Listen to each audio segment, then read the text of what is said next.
In her final appearance in the play, she presents herself as Mrs Birling.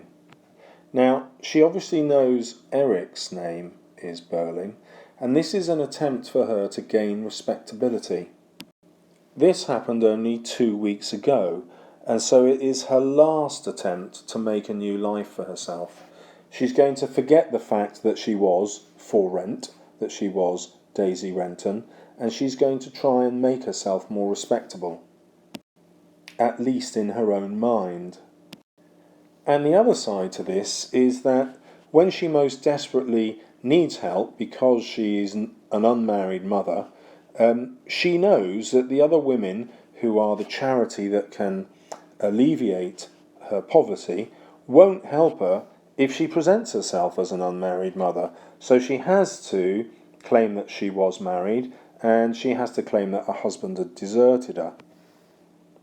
If she had simply come to the charity committee and say that she'd had sex with someone who'd since abandoned her, they probably wouldn't have helped her anyway.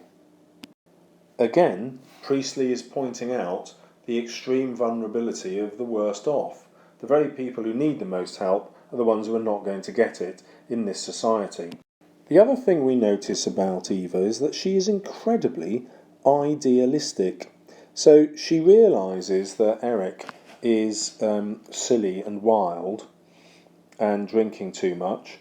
She could have stayed with him and kept taking the stolen money. Indeed, she could have saved a lot of it, but she chooses not to. She could have asked him to marry her, and he might well have gone along with it, but she dismisses that. It would be wrong for them both, because neither of them love the other. So another part of Eva's tragedy is that she remains such a good and moral person, even when she has to do immoral acts. Priestley is deeply ironic when he gets Mrs Birling to reveal her class prejudice, as if a girl of that sort would ever refuse money. But of course, we can look at the arrangement between Gerald and Sheila as a financial arrangement. It certainly is for Birling, bringing the Crofts and Birling and Company together. And we can also see that in the marriage of Mr Birling to Mrs Birling. Upper class marriages often seem to be based very much on money as well as on love.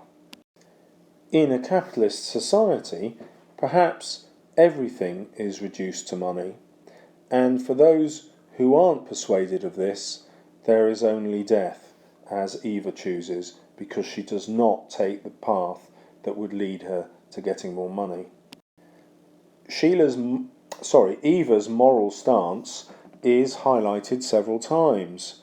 He'd said something when he was drunk that gave her the idea that it wasn't his money. She didn't want to take stolen money. In other words, she has moral values, unlike the Birlings and Gerald.